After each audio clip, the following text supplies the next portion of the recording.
Hey guys, welcome back to my channel and thanks for watching my new video. So in today's video, I'm going to be talking about hair and everything that has to do with bleaching or dyeing your hair. Bleaching sounds very harsh and aggressive, but it is actually what it is. A quick mini disclaimer, I'm not a hairstylist, hairdresser. I'm not even really good at doing my own hair, but I've been bleaching my hair or dyeing my hair blonde since I was 15, so I know pretty much about going blonde and the things you have to sacrifice for that and the pros and cons about dyeing or bleaching your hair. I don't know if, like, dyeing, is it bleaching? You're basically bleaching it, right? So even if you do it with like Olaplex and all these, you know, products that are less damaging for your hair, I think it's still damaging and bleach. So I'm just going to call it bleach. If you are a hairdresser, then please correct me if I'm wrong, but I'm just going to call it like dyeing or bleaching. Actually, the day before yesterday, while I was getting my massage, I had this idea. I was like, you need to do a video about watch this before you bleach your hair. It was, I don't know, universe told me to do it, so I'm gonna do it. So the thing is, I'm going to be talking about a few things. I wrote it down in my notes of my phone, so probably have to check my phone a few times. I have to think about my sister doing this video because my sister, like, we are naturally dark. We have naturally dark hair. This is my own hair color, and she had the most beautiful, dark, shiny, voluminous, super long hair. It came down to, I think, like below her waist because, you know, it was really long and super beautiful, luscious, everything. And then she I think she called me up and she asked me like, hey, should I dye my hair blonde? And I was like, oh, you know, kind of like broke my heart because I was like, you have so beautiful, amazing hair. I mean, obviously, like, you have to decide it for yourself, but know that you won't ever get the hair back that you have right now. And you probably will regret it one day, but you know, it's up to you. And then eventually she went blonde. I think her hair is like as short as mine just because she had to cut off quite a lot.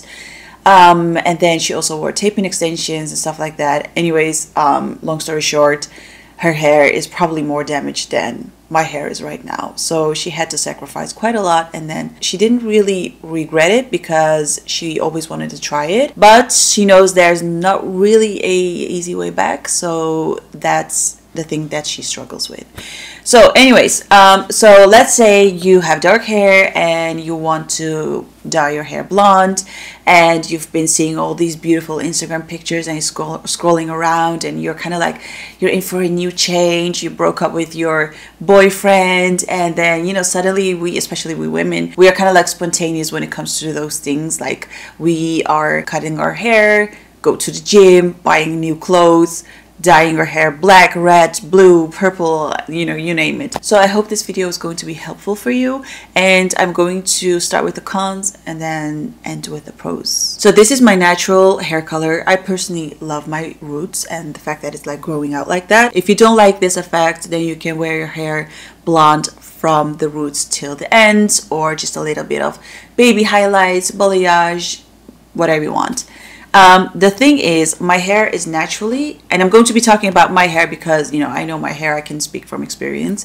So it's going to be different for everyone, but know that if you are going to dye your hair blonde, first of all, you're damaging your hair. Even if your hairdresser is saying no, even if they have Olaplex, even if they have anything which can make it less damaging, but the fact is you are damaging your hair. So you have to be willing to, you know, sacrifice the health of your hair, especially if you have natural hair. It won't feel the same. It is going to feel so much more dry. Another thing is the texture of your natural hair is might change as well. So my hair naturally is quite wavy. It's a little less wavy here, and then right underneath it's actually pretty wavy, despite the fact that I'm using really good high quality products. It is going to feel a little bit more dry, little bit more dehydrated, and the texture is going to feel and look different. Then what you need to do is do a lot of research. So product research about sulfates, ingredients, and everything, and that's going to take a little bit more time and a little bit more money. I've never spent so much money on hair products than I don't know when. I actually don't know when. I didn't even have money when I was 15 to buy next level hair products. So whatever. So I do spend a lot of money on good hair products, and the thing is you have to try new hair products. So I went swimming 2 days ago, and obviously there's bleach in the water. My hair is still recovering from that, so it looks more dry than normal. But imagine how much you need to take care of your hair in order for it to look somewhat healthy and moist. So what personally works for me is I wash my hair once a week, sometimes twice. I don't like to wash my hair once or twice a week, but it is something I need to do, or else my hair is going to look and feel so dry. I wash with sulfate-free and paraben silicone-free shampoos and conditioners. Also, you need to take care of your hair color, so it is probably necessary to use silver shampoos as well. And then you need to search for a silver shampoo without sulfates, parabens, and silicones. And then you need a really good mask as well, probably a leave-in conditioner, a good hair towel which is suitable for colored hair. I remember when I had my own like natural hair color, I know that I didn't really need to do anything when I got out of the shower. So shampoo, conditioner, maybe a mask, and that's it. And now those times are over. You need to take care of your hair. Next thing you need to know is heating and styling tools. I use a heating tool or styling tool once a week, sometimes twice, depends on where I have to go. But dry shampoo is going to be your best friend, because if you are not going to wash your hair as much, then you need to find a good dry shampoo which is not going to irritate your hair. I mean, all those things. And obviously you may do some of these things already when you have natural hair, but with colored hair you need to dive into all those things a little deeper, so it's a little bit more time consuming. So let's say you're saying like, oh, I love my blonde hair. I'm okay with spending money and like reading all those things about these products. I'm okay with doing research. I'm loving the process and blah, blah, blah.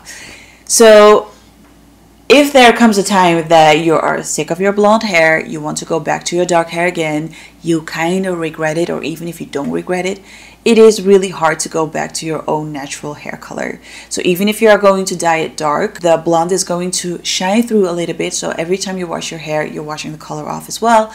And then sometimes you have a beautiful hair color, but sometimes you have just this weird faded brown, dark, blonde, green color. Completely depends on the hair dye, but it is really hard to go back.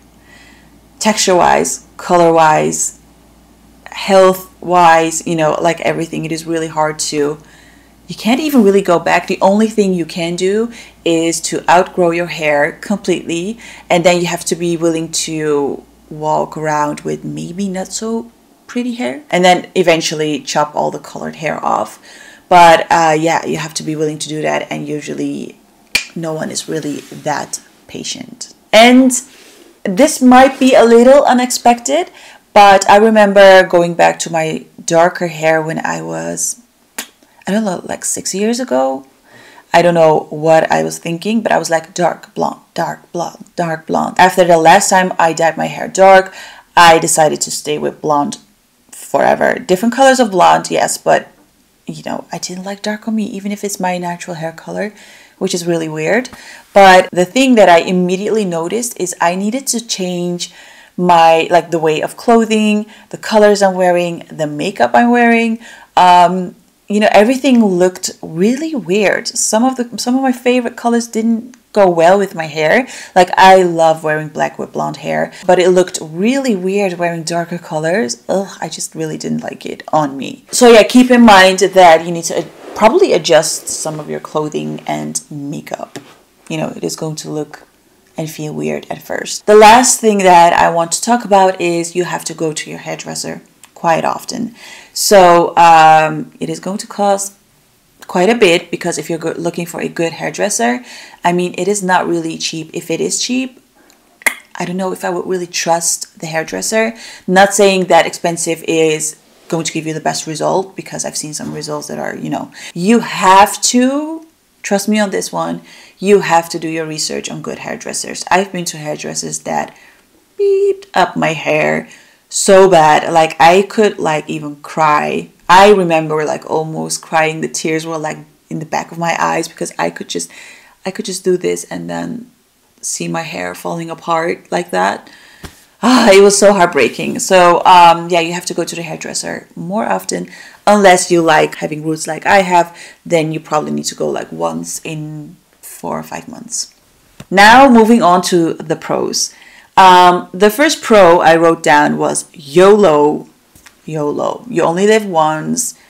You can change some things up. If you are bored with your hair color and you want to experience a little bit, you want to sacrifice all those things, try out new things and not really stay in your comfort zone, then do you. I am that person. I like to try a lot of things.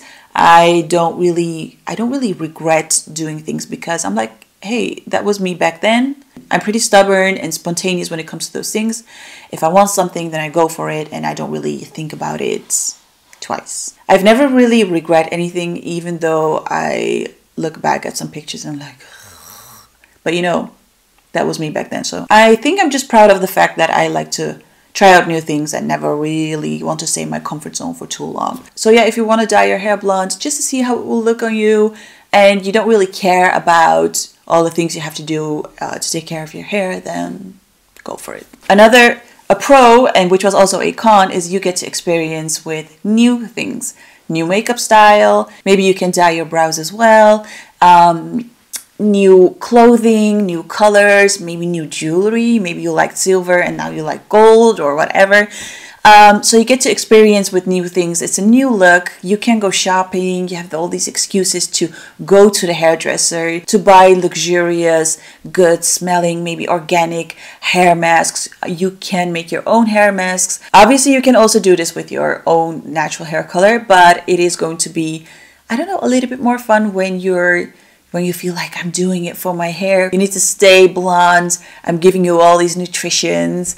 It's just another way to take care of you and your hair and to, treat yourself. So this is my opinion. This doesn't go for everyone, but for me, I feel like I look softer. The whole look looks, I look like a bitch. With dark hair, I look a little harsh. And then, with blonde hair, I do feel like everything looks more soft. Obviously, I'm used to it as well, but I feel like it makes everything looks nicer and cute, more soft. And yeah, I get to experience with a lot of different hair colors. So I was like super, almost like platinum blonde a few years back. And then I was like bronze, which is kind of like in between brown and blonde.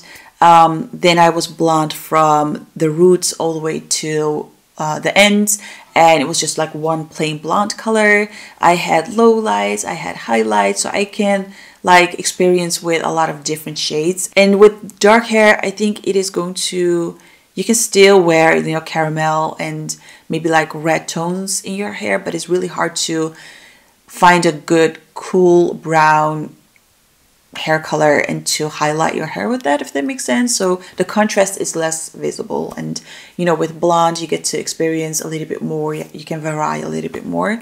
Vary or vary, that was another thing in my previous video. I didn't know if it was vary or vary. Let me know. So this was actually a con, but you can make it a pro. So as I was saying, that you need to be aware that it can be a little time consuming because you have to read all those things and you have to kind of like do your own research on your own hair, experiment with products, hair masks, everything. But you gain a lot of hair knowledge as well, especially when it comes to ingredients. You need to, like right now when I grab a hair product, I always read the back of the product to see the ingredients and, the first ingredient, the last ingredient and stuff like that. So, you gain a lot of knowledge as well, and that can never hurt. So I think that's a good thing as well. So I wrote it down. Last but not least, blondes just have more fun, which is not true, but it's just a nice thing to say. Did I forget some things? Yeah, today is not really a good day to film this video because my hair looks so freaking dry. Look at that. It's still like, I feel like it still needs to recover from the bleach in the water. So I'm okay with that because I know that, my hair can look more healthy, more luscious. And I'm going to treat my hair with some hair masks today. If you guys are interested, then I could do like a DIY hair mask video. Thumbs up if you guys want that. And you know, like my favorite products, styling, hair care, all those things. And I personally have come a long way. It was not that long ago when I sat in the chair and I could literally just pull my hair a little, and then I thought I was getting bald. I could cry, and I was a little, you know, I was just super upset with the hairdresser because I asked her like, hey, do you think my hair is strong enough? You know, because I did want some highlights, not even a lot. I just wanted to have some highlights right here to minimize the roots. And then she said, yeah, of course, definitely. And I trusted her, and then I saw her struggling. I saw the stress on her face, and I was just like, oh. So that's why I still have these shorter hairs. I had almost no hair on my scalp, and it took me very long to get a little bit of volume. I let my hairdresser cut my hair straight so it looks a little bit more voluminous. But, you know, this is going to happen as well. Where is it? This literally broke off. So you will have those little hairs, completely depending on if you're getting highlights, baby lights. If you're just going for a little bit of highlights right here under like a balayage, but like a very soft one, I think you're completely safe. This is just if you really want to really go blonde. So this was my experience getting blonde, and there were 13 years being blonde, on and off, but you know, still like being blonde for more than 10 years. So I hope this video helped you guys out a little bit, and if you still have questions, let me know. I'll try to respond on each and every one of you. And yeah, that's it for this video. Did my makeup in 5 minutes today, so if I look a little tired, then you know why. Don't forget to give this video a thumbs up if you liked it, a thumbs down if you didn't. If you're a hairdresser, please help me out in the comment section. And don't forget to follow me on Instagram as well. Like, subscribe, that makes me happy, and I'll see you guys in my next one. Bye.